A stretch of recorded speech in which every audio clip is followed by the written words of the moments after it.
Okay, DNA, that's a very good question. DNA is just an abbreviation for a much longer name, deoxyribonucleic acid. That's what DNA stands for. Now, deoxy, see, that's a Latin root. If you trace its meaning, it means God. So deoxyribo. In the Semitic languages, ribo is the same as rabbi.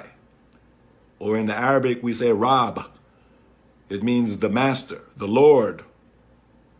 So here we have deoxyribo, God, Lord, and master, nucleic acid.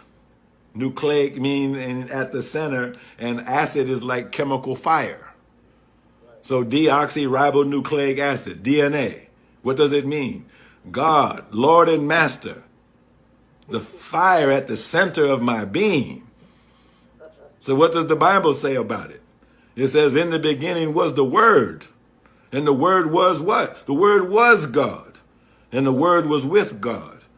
Then it says, after many days, the Word became flesh and dwelt among men. Well, see, that's DNA.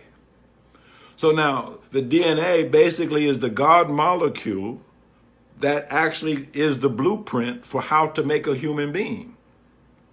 Every molecule, every protein, every substance in your body was coded for, programmed for, in the DNA. But how did it get expressed as a protein, say in muscle or bone? How did that get expressed physically out of a word? How did it manifest into flesh? That's the messenger RNA. See, the mRNA, the small case m stands for messenger. So it's almost theological.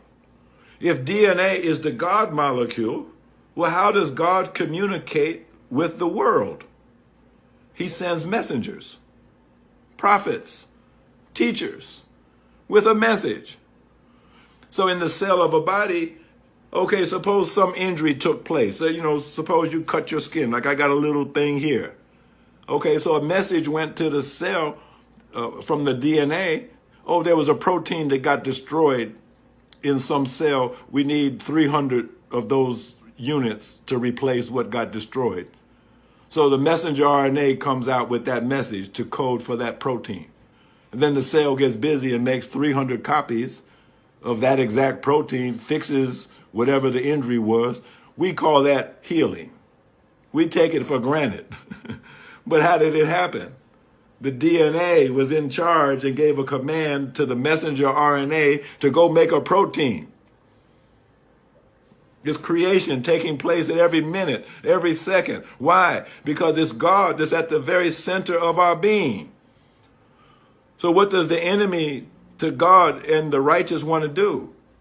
He wants to send in an alien word, an alien messenger RNA. Not the word of God coming from the divine, but coming from the outside, literally coming from Bill Gates. So what kind of message does Bill Gates want to send into your cells? A 2 or 3 generational genocidalists, eugenicists. He's hated black people, even his father, his grandfather. They all believed in eugenics, population reduction, but they didn't have the means to carry it out. And so now here's little Billy. He's got the means in his hands to actually carry out the depopulation agenda of his father and his grandfather.